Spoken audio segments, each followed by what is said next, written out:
Correct. Boys wrong చెప్తున్నారు. 7 days కాదు, 6 days. 6 రోజుల్లో దేవుడు సృష్టిని తయారు చేశాడు అనమాట. ఫస్ట్ రోజు ఏం చేశాడో తెలుసా?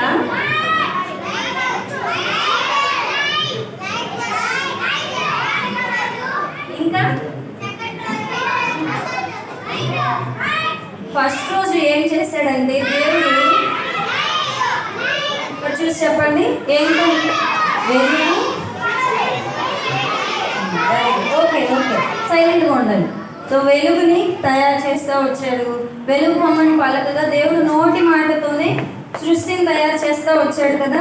రెండో రోజు ఏం చేశారు పిల్లలు? భూమిని కాదు,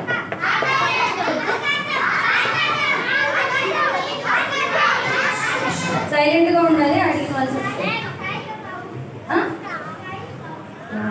స్కై క్లౌడ్స్, ఆకాశంని మరియు జలాన్ని, జీవరాశుల్ని తయారు చేస్తూ వచ్చాడు అనమాట. తర్వాత మూడో దినమున ఏం చేశారు పిల్లలు?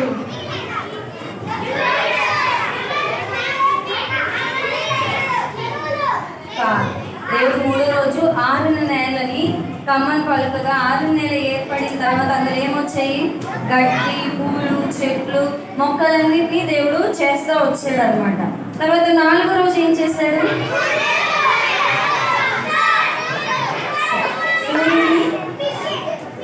సూర్యుడిని చంద్రుడిని చేశాడు. సూర్యుడు నైట్ టైంలో, చంద్రుడు మార్నింగ్ వస్తాడు కదా. అవునా? అవునంట, బాయ్స్ చెప్తున్నారు.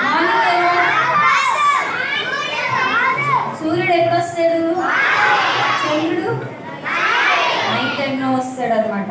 తర్వాత 5వ రోజు ఏం చేశారు పిల్లలు? చేపలు, ఫిషెస్, బర్డ్స్ అన్నిటినీ చేస్తూ వచ్చారు. 6వ రోజు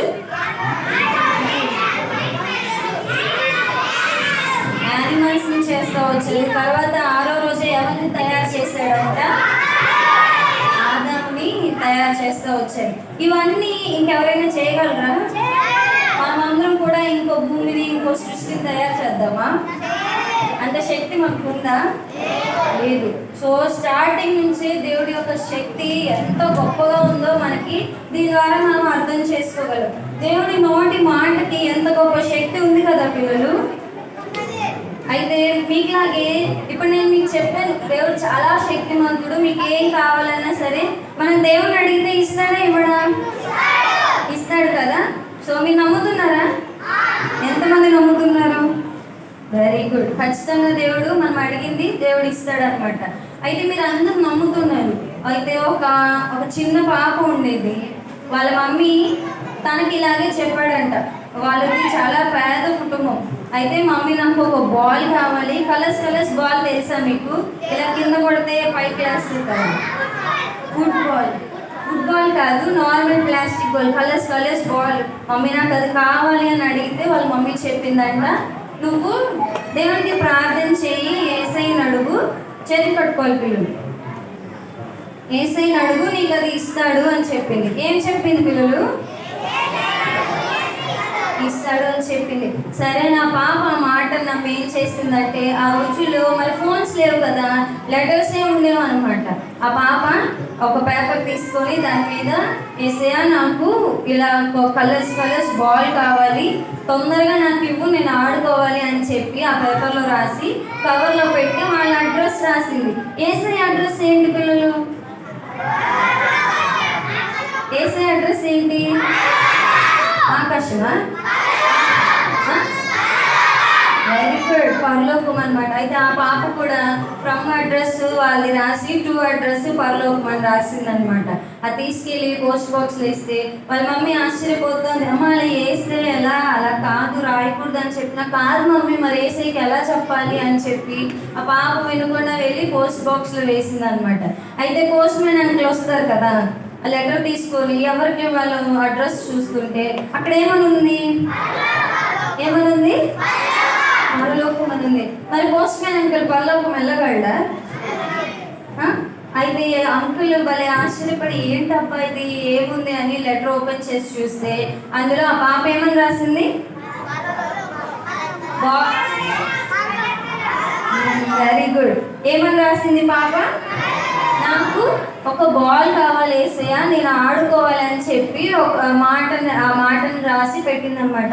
అంకుల్ ఒక క్రిస్టియన్, అది చూసి తను చాలా బాధపడి ఏం చేస్తాడంటే, అంకుల్ ఒకటి కాదు ఒక 10 బాల్స్ కొని ఒక పెద్ద బాక్స్లో ప్యాక్ చేసి వాళ్ళ ఇంటి ముందు పెట్టేసి వెళ్ళిపోతారనమాట. నెక్స్ట్ డేనే అలా పెట్టేసరికి ఆ పాప బయటకు వచ్చి అలా బాక్స్ ఓపెన్ చేయగానే ఏమున్నాయి బాల్స్. ఆ పాప చూసి వెంటనే మమ్మీ మమ్మీ మమ్మీ నీకు చూపిస్తారా అని చెప్పి వాళ్ళ మమ్మీ లాక్క నుంచి చూడు ఏసైని ఒక్క బాల్ అడిగితే ఎన్ని బాల్స్ ఇచ్చారో అని చెప్పి చాలా హ్యాపీగా ఫీల్ అయింది అనమాట. సో వాళ్ళ మమ్మీ కూడా ఎంత హ్యాపీగా ఫీల్ అయి ఉంటుంది, చాలా హ్యాపీగా ఫీల్ అయింది. సో ఏం అర్థమైంది పిల్లలు, దేవుడు మనం ఏం అడిగినా సరే ఎలా అయినా సరే మనకి సమాధానం ఇస్తాడు అనమాట. అంకుల్ ద్వారా పాప అడిగింది ఇచ్చారా లేదా? సో మనం కూడా దేవుడి మీద నమ్మకం పెట్టుకొని ఆయన సర్వశక్తిమంతుడు అని మనం నమ్మి అడిగినప్పుడు దేవుడు మనకు కూడా ఎలా అయినా ఏ విధంగా అయినా సహాయం చేస్తాడా? చేస్తాడన్న వాళ్ళు హల్లెలూయా చెప్పండి. సరే, శక్తిమంతుడు అంటే ఎంతుందో మనం కొలవచ్చా? యేసయ్య శక్తి మన చర్చ అంత ఉంటుందా? కొద్దిగా ఎంత ఉంటుందా? సరే, ఇప్పుడు ఇక్కడ ఒక వ్యక్తి కనిపిస్తున్నారా మీకు? ఫస్ట్ ఏం చేస్తున్నాడు? చాలా బలంగా ఉన్నాడు కదా, చాలా వెయిట్స్ లిఫ్ట్ చేస్తున్నాడు, బరువులు ఎత్తున్నాడు, జిమ్కి వెళ్తున్నాడు, ఎంత బలంగా ఉన్నాడు కదా. ఆయన లారీ ఎత్తమన్నా ఎత్తేస్తాడేమో. సో కానీ ఈ ఒక బిల్డింగ్ ఎత్తమంటే ఎత్తగలడా? ఎత్తలేడు. తను ఉన్న శక్తి ఎంత? కొంచెమే. ఆ బాక్స్ ఎత్తగలడు, ఆ టేబుల్ ఎత్తగలడు, అంతకు మించి బరువు తనకి సాధ్యం కాని బరువు ఇస్తే ఎత్తగలడా? ఎత్తలేడు. మిమ్మల్ని ఆ స్పీకర్ మోయమంటే మోస్తారా? ఒకసారి ట్రై చేద్దామా ఎవరికన్నా? సో మోయలేడు అనమాట. తర్వాత ఈయనకి తనకంటూ శక్తి కొంచెం వరకు లిమిటెడ్గా ఉంది. తర్వాత ఇదేంటి పిల్లలు? ఏంటది? రాకెట్. రాకెట్ భూమి మీద నడుచుకుంటే వెళ్తుందా? ఎలా వెళ్తుంది? ఎలా వెళ్తుంది? చాలా హైట్కి ఆకాశంలో వెళ్తూ ఉంటుంది కదా, దానికి ఎంత శక్తి ఉంటుంది తెలుసా? సో మీకు చాలా శక్తి, చాలా పవర్తో అది మరి ఆకాశంకి వెళ్ళాలంటే చాలా ఫ్యూయల్ కావాలి, చాలా కావాలి కదా, అంత శక్తి. సో దానికి కూడా కొంత లిమిటే ఉంటుంది, అవునా? తర్వాత ఇక్కడ ఏం కనిపిస్తుంది పిల్లలు? వెరీ గుడ్, సుడిగాలి కనిపిస్తుంది. మరి భూకంపం వస్తాయి, భూకంపాలు వస్తాయి, సుడిగాలి వస్తుంది, తుఫాన్లు వస్తుంది. భూకంపాన్ని వచ్చినప్పుడు మనం మెజర్ చేయొచ్చా? చేయొచ్చు. సో ఎంతవరకు వచ్చింది అనేది మనం భూకంపం కూడా మనం చెప్పొచ్చు, ఎన్ని పాయింట్స్ స్కేల్లో ఎంత వచ్చింది అని చెప్పొచ్చు. సుడిగాలి కూడా ఇంకా ఉంటూనే ఉంటుందా, కొంచెం సేపటికి తగ్గిపోయింది కదా. సో ఇతని మించిన శక్తి రాకెట్కి ఉంది, రాకెట్కి మించిన శక్తి మన క్లైమేట్, భూమి కానీ, తర్వాత సుడిగాలి కానీ, తర్వాత వర్షాలు కానీ, తుఫాన్లు కానీ, వీటన్నిటికీ ఉంటుంది. వాటన్నిటికీ మించిన శక్తి ఎవరికి ఉంది పిల్లలు? వెరీ గుడ్, యేసయ్యకు ఉందన్నమాట. ఎందుకంటే అవన్నీ సృష్టించింది ఎవరు? మనుషులు సృష్టించడానికి జ్ఞానం ఇచ్చింది ఎవరు? యేసయ్య ఇచ్చాడు. సో మరి వాళ్ళందరికంటే శక్తి యేసయ్యకు ఉందా లేదా? ఉంది కదా. సో ఇప్పుడు బైబిల్లో మనం కొన్ని స్టోరీస్ చూద్దాం. మీరు చెప్పండి, దేవుడు గొప్పగా కొన్ని కార్యాలు చేశాడు బైబిల్లో కదా. చెప్పండి ఎవరైనా ఏమేమి చేశాడు? ఇది అసాధ్యము, ఇది జరగదు, ఎలా తప్పించుకోవాలి అనుకున్నప్పుడు దేవుడు కొన్ని దగ్గర కొన్ని గొప్ప అద్భుత కార్యాలు చేశాడు. చెప్పండి ఎవరైనా.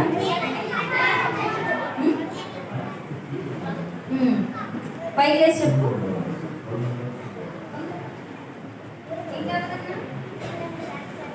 నీళ్ళని ద్రాక్షారసంగా చేశాడు. నిజమే కదా, వాటర్ ఎక్కడైనా ద్రాక్షారసం అయిపోతాయా? కాదు. ఇంకా పెద్ద పెద్ద కళ్ళు లేని వారికి కళ్ళు ఇచ్చారంట. సో మనం కొన్ని చూస్తున్నాం, నేను ఫోటో చూపిస్తాను, అదేంటో మీరు చెప్పాలి, సరేనా?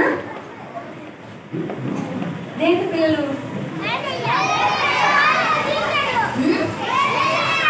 ఎవరున్నారు అక్కడ? మోషే ఉన్నారు. అక్కడ ఏం కనిపిస్తుంది? ఇదేంటి?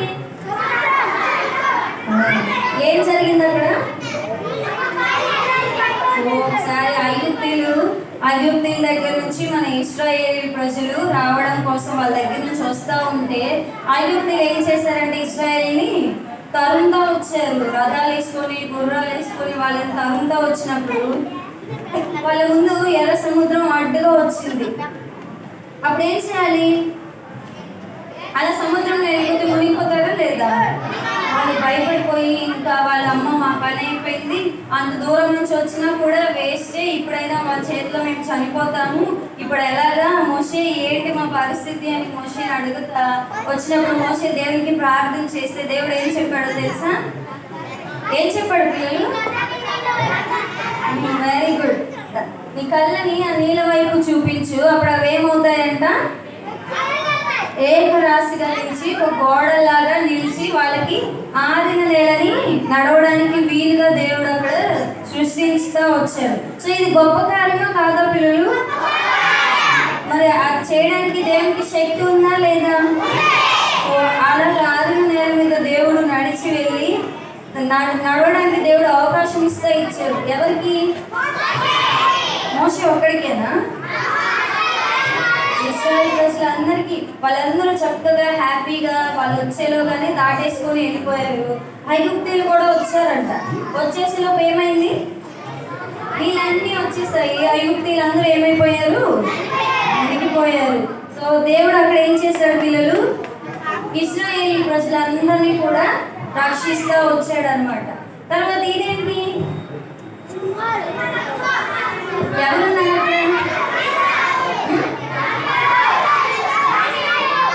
Very good. ఎవరున్నారు? అందరూ చెప్తారు. ఆ మనిషి పేరేంటి? దానియేలు అనమాట. అది ఏం స్టోరీ పిల్లలు? సో దానియేలు ఒక ఊరికి బానిసలాగా తీసుకెళ్ళబడతాడు. అవునా? తీసుకెళ్ళినప్పుడు అక్కడ ఏం చేస్తారంటే కొన్ని రోజులు అయిన తర్వాత దానియేలుకి ఒక మంచి పొజిషన్ వస్తుంది. రాజు దానియేలుని చాలా అభిమానించేవాడు అనమాట. ఏం చేసేవాడు? పిల్లలు సరిగా కూర్చోండి, లెసన్ వింటున్నారా? సో చాలా అభిమానించేవాడు. రాజుకి దానియేలు అంటే చాలా ఇష్టం అయిపోయింది అనమాట. అయితే దానియేలుకి ఒక మంచి అలవాటు ఉంది. ఏంటో చెప్తారా ఎవరన్నా? చేసుకుంటాడు. ఎన్నిసార్లు చేసుకుంటాడు? ఎన్నిసార్లు? రోజుకి 3 సార్లు దానియేలు ప్రార్థన చేసుకుంటా వచ్చేవాడు అనమాట. అయితే మరి బానిసగా వచ్చిన దానియేలుకి ఒక మంచి పొజిషన్ ఇచ్చేసరికి తనతో ఉన్న వాళ్ళంతా అసూయపడ్డారు. ఏమయ్యారు? అసూయపడి జలసి పడి ఏం చేశారంటే దానియేలుకి ఎలాగైనా శిక్ష విధించాలని రాజుకి తెలియకుండా ఒక ఆజ్ఞని పాస్ చేస్తూ వచ్చారనమాట. ఆజ్ఞ ఏంటంటే రాజుని తప్ప ఏ దేవుడికి కూడా మనం ప్రార్థన చేయకూడదు, ఏ దేవుడిని కూడా మనం ఆరాధించకూడదు. ఆజ్ఞ ఏంటి పిల్లలు? ఆజ్ఞ ఏంటి? Very good. రాజుని తప్ప ఎవరికి పూజ చేయకూడదు, ఎవరిని ఆరాధించకూడదు అనేది. మరి దానియేలు ఆపేశాడా? ఆపేశాడా? అనమాట. రాజాజ్ఞ ఉందని తెలిసిన సో అది రాజాజ్ఞని మీరిన వాళ్ళకి శిక్ష ఏంటి? సింహాల బోనులో వాళ్ళని పడేస్తారనమాట. ఆ సింహాలు ఎలాంటివో తెలుసా? కొన్ని రోజుల నుంచి వాటికి ఏమి ఆహారం పెట్టకుండా సో ఎప్పుడెప్పుడు ఆహారం దొరికితే తినేద్దాము అన్నంత ఆశతో అవి ఉంటాయి అనమాట. అయితే దానియేలు రాజాలు వచ్చిన ఆ శిక్ష ఏమైనా సరే దేవునికి ప్రార్థన చేయడం ఆపేశాడా? ఆపలేదు. తన ప్రార్థనని అదే విధంగా 3 మార్లు రోజుకి ప్రార్థన చేస్తూ వచ్చాడు. సో వాళ్ళ జలసి పడిన కొంతమంది మనుషులు ఉన్నారు కదా, ఆ మనుషులు చూసి వెంటనే దానియేలుని పట్టుకెళ్ళి రాజు దగ్గర నిల్చోబెట్టాడు. మీరు రాజాజ్ఞని పాస్ చేశారు కదా, మరి దానియేలు ఆజ్ఞని ఏం చేశాడు? ఆజ్ఞని లోబడ్డా? లోబడలేదు. మరి శిక్ష విధించాడు అన్నప్పుడు రాజుకి దానియేలు అంటే ఇష్టమా కాదా పిల్లలు? ఇష్టమేనా? ఎంత ఇష్టం? చాలా ఇష్టం. అయితే కానీ ఏం చేస్తాడు? ఒక్కసారి రాజాజ్ఞ పాస్ అయిన తర్వాత అది ఏదైనా సరే దానికి శిక్ష విధించబడాల్సిందే, అది మీరిన వాళ్ళకి. సో రాజు చాలా బాధపడతా ఏం చేయలేక ఆ శిక్షని దానియేలుకి విధిస్తాడు అనమాట. ఏంటా శిక్ష? వాయిస్ సింహాల ముందు పడవేమని చెప్పి అలా వేసేసినప్పుడు దానియేలు భయపడ్డాడు పిల్లలు. మనమైతే ఏం చేస్తాం? అసలు వేసేంత వరకు కాదు, రాజాకి వచ్చింది, ప్రార్థన వద్దు ఏమొద్దు, రాజుకి నమస్కారం పెట్టేద్దాము అనుకుంటాం. ఒకవేళ సింహాల గుండెలో వేసేంత వరకు వస్తే పారిపోతామో పారిపోమా? జూకి వెళ్ళారు ఎప్పుడన్నా? సింహం దగ్గరికి వెళ్ళారా? బాగుందా? ఎత్తుకున్నారా? సింహాన్ని ఎత్తుకుంటామా? చాలా భయంకరంగా ఉంటుంది కదా, డేంజరస్ యానిమల్ కదా అది. సో మనమందరం పారిపోయేవాళ్ళం. కానీ దానియేలు ఏం చేశాడో తెలుసా పిల్లడు? దేవుడు శక్తిమంతుడు అని దానియేలుకి తెలుసు అనమాట. ఏం చేశాడు? మోకరించి ప్రార్థన చేశాడు. నువ్వు చాలా శక్తిమంతుడు కదా, నువ్వేమైనా చేయగలవు కదా, మరి నేను నీకు ప్రార్థన చేసినందుకు ఈ శిక్ష నాకు విధించారు అని చెప్పి ప్రార్థన చేసినప్పుడు సింహాలు దానియేలు కరిచాయా? ఏం చేశాయంట? కామ్గా దానియేలు ముందు కూర్చున్నాయి. మరి ప్రార్థన చేసినప్పుడు దేవుడు దూతను పంపించి ఆ సింహాల యొక్క నోటిని మూసివేసి ఉన్నారు. అప్పుడు ఏమయ్యాయి? దానియేలు అక్కడే ఉన్నాడు. సింహాలు అంత ఆకలితో ఉన్నా కూడా సైలెంట్గా ఉన్నాయి అన్నమాట. అయితే తర్వాత రోజు రాజు వచ్చి ఆ డోరును తీసి దానియేలు నీ దేవుడు నిన్ను రక్షించాడా అని అడిగినప్పుడు దానియేలు బ్రతికే ఉన్నాడా? బ్రతికే ఉన్నాడు. ఏమని చెప్పుంటాడు రాజుకి? నేను సజీవంగానే ఉన్నానని చెప్పి దానియేలు చెప్తాడు అనమాట. అప్పుడు ఏమైంది పిల్లలు? అక్కడ సింహాల నోటిని ఎవరు ముయించారు? దేవుడు. దేవుడు శక్తిమంతుడా కదా? చాలా శక్తిమంతుడు కదా. సర్వ సృష్టి ఆయనకి లోబడుతుంది, ప్రతి జంతువు లోబడుతుంది, ప్రతి మనుషులు లోబడుతున్నారు. కానీ మనము ఇక్కడ ఉన్న మనం అందరం లోబడుతున్నామా? స్టోరీ చెప్తుంటే పక్కన మాట్లాడుతున్నామా? నిద్రపోతున్నామా? పక్కన వాళ్ళని కొడుతున్నామా? మరి అవన్నీ లోబడ్డామంటామా? కాదు కదా. అందరూ చేతి పట్టుకోండి. 5 minutes అయిపోయింది స్టోరీ. లాస్ట్లో క్వశ్చన్స్ అడుగుతాను. చాక్లెట్స్ కావాలన్న వాళ్ళు సైలెంట్గా. నేనేం చెప్పాను లాస్ట్లో?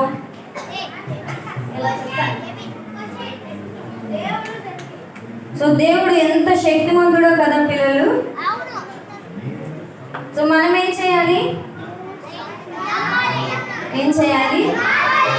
సింహాల నోటిని మూసివేసిన దేవుడు సముద్రాన్ని ఏకరాశిగా నిలిపి 6 నేల మీద ఇశ్రాయేలుని నడిపించిన దేవుడు, సర్వ సృష్టిని తన నోటి మాటతో సృష్టించిన దేవుడు నా హృదయాన్ని రక్షించుకోలేడా? రక్షించుకుంటాడు. కానీ ఎప్పుడో తెలుసా? దేవుడు మనల్ని రక్షించాలంటే మనం ఏం చేయాలి పిల్లలు? ప్రార్థన చేయాలి. ముందు మనం ఏం చేయాలి? మనం చేసిన పాపాలన్నీ కూడా దేవుడి దగ్గర ఒప్పుకోవాలి. ఒప్పుకున్నారా? మీరు వీడియోస్కి వచ్చి 2 days అయింది కదా, అక్క నేను ఏసే దగ్గర నేను ఒప్పుకున్నాను, నేను బూత్ మాట మాట్లాడాను, అది క్షమించమని అడిగాను అన్న వాళ్ళు ఎంతమంది? దొంగతనం చేశాను అక్క, మా దేవుడి దగ్గర నేను ఒప్పేసుకున్నాను, క్షమాపణ అడిగారా? సో ఏసై దగ్గర మనం పాపాలన్నీ ఒప్పుకొని ఏసై నన్ను క్షమించండి, ఈ రోజు నుంచి నా సొంత రక్షకునిగా నేను మిమ్మల్ని అంగీకరిస్తున్నాను అని చెప్పాలన్నమాట. అడుగుదామా పిల్లలు? ఎలా? మరి దేవుడు మన నరకం నుండి మన ఆత్మని రక్షించగలడా? సో ఏసై మన కోసం ఏం చేశారు పిల్లలు? పెద్దగా ఆన్సర్ చెప్పండి. ఏం చేశారు? ప్రాణం పెట్టాడు. చాలా తన బాడీలో ఉన్న రక్తం అంతా కార్చి మన కోసం ఆయన ప్రాణం పెట్టాడు. మరి అంత ప్రేమ చూపించిన ఏసై కోసం మనం లోబడి ఆయన కోసం మనం జీవించలేమా? ఏసై బిడ్డగా ఏసైకి తగినట్టుగా మనం నడవలేమా పిల్లలు? ఏసైకి తగినట్టుగా మనం నడవాలంటే ఏం చేయాలి? ప్రార్థన చేయాలి, తప్పులు ఒప్పుకోవాలి, బైబిల్ చదవాలి, అబద్ధాలు చెప్పకూడదు, దొంగతనాలు చేయకూడదు. సో ఈ సంవత్సరం EBS నుంచి మనం ఏం చేద్దాం? ప్రభువుకు తగినట్లుగా మనం నడుద్దామా? మన కోసం ప్రాణం పెట్టిన యేసయ్యని మన సొంత రక్షకునిగా మన హృదయాలకు అంగీకరిద్దామా అక్క అని చెప్పండి. యేసయ్యకి మనం రోజు ప్రార్థన చేసుకుందామా? స్టోరీ బాగుందా పిల్లలు? సో సరే, లాస్ట్ వీళ్ళు ఏం చేస్తున్నారు? సో మనం ఎప్పుడైనా సరే ప్రార్థన చేసుకున్నప్పుడు ఏం చేయాలి? సో దేవుడికి నీకు ఏదైనా సమస్య ఉన్నా, నీకు ఏదైనా అవసరం ఉన్నా, ఫస్ట్ అయ్యో ఈ సమస్య ఇంత పెద్దది, నేను దాటలేకపోతున్నాను, సమస్య గురించి ఆలోచించొద్దు. కానీ దేవుడు ఈ సమస్యకి పరిష్కారం ఇవ్వగలడు అని మనం ఆలోచించాలి. తర్వాత ఏం చేయాలి? ప్రార్థన చేయాలి. తర్వాత విశ్వాసం పెట్టి నమ్మకంతో ప్రార్థన చేసినప్పుడు దేవుడు మనకి ఇస్తాడా ఇవ్వడా? సమస్యకు పరిష్కారం ఇస్తాడా ఇవ్వడా? మంచి ఆరోగ్యం ఇస్తాడా ఇవ్వడా? తెలివి జ్ఞానం ఇస్తాడా ఇవ్వడా?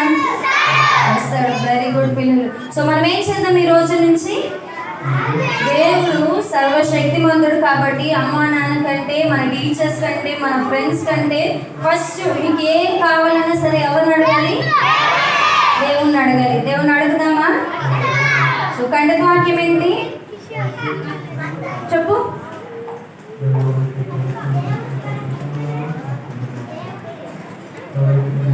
లెసన్ పేరేంటి?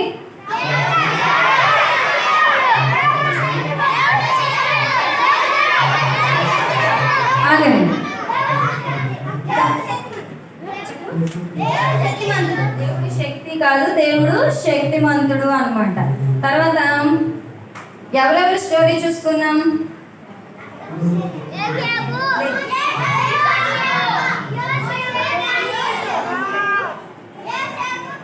మోషే, దానియేలు. ఏం తెలుసుకున్నారు పిల్లలు?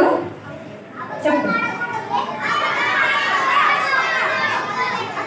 సో లెసన్ మొత్తానికి కన్క్లూషన్ ఏంటంటే, సో దేవుడు ఏమన్నా చేయగలడు, మన విశ్వాసం ఉంచి మనం ప్రార్థన చేయాలి. సో మత్తయి సువార్త 19వ అధ్యాయం 26వ వచనం మన కంటక వాక్యం. చెప్పండి, ఒకసారి పలికిస్తాను. దేవునికి పెద్దగా, దేవునికి సమస్తము సాధ్యమే. దేవునికి సమస్తము సాధ్యము. మత్తయి సువార్త 19వ అధ్యాయం 26వ వచనం. సరే, మీ గ్రూప్ టీచర్స్ అందరికీ మీరు చెప్పండి, చెప్పాలి. ఓకేనా? సరే, కళ్ళు మూసుకోండి పిల్లలు. 1 2 3. చాలా యాక్టివ్గా ఉండాలి.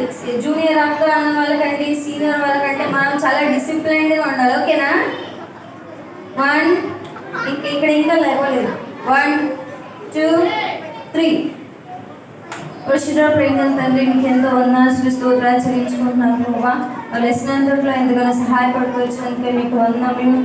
మరి సర్వశక్తిమంతుడుగా ప్రభా మా ప్రతి అక్క అవసరత తీరుస్తూ వస్తున్నందుకే మీకు ఎంతో వందనాలు చెల్లించుకుంటున్నాను. బిడ్డ హృదయాల్లో ప్రభా నూతనమైన కార్యం జరిగించండి, రక్షణలోనికి నడిపించమని పాదాలు పట్టి వేడుకుంటూ ముందున్న సమయం మీ చేతులకు అప్పచెప్పుకుంటూ మీ కృపను కోరుకుంటూ యేసుక్రీస్తు యొక్క అతి పరిశుద్ధ నామమున ప్రార్థించి అడిగి వేడుకుంటున్నాం తండ్రి. గ్రూప్స్కి వెళ్ళిపోండి పిల్లలు, మీ టీచర్స్ దగ్గరికి.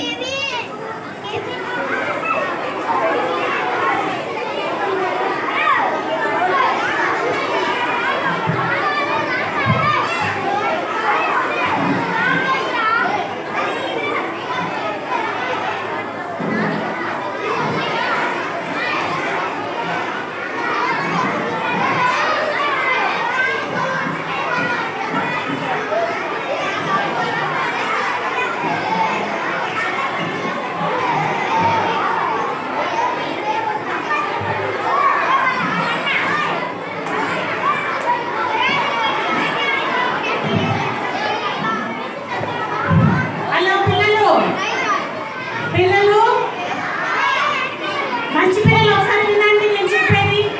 ఎవరైతే కొత్తగా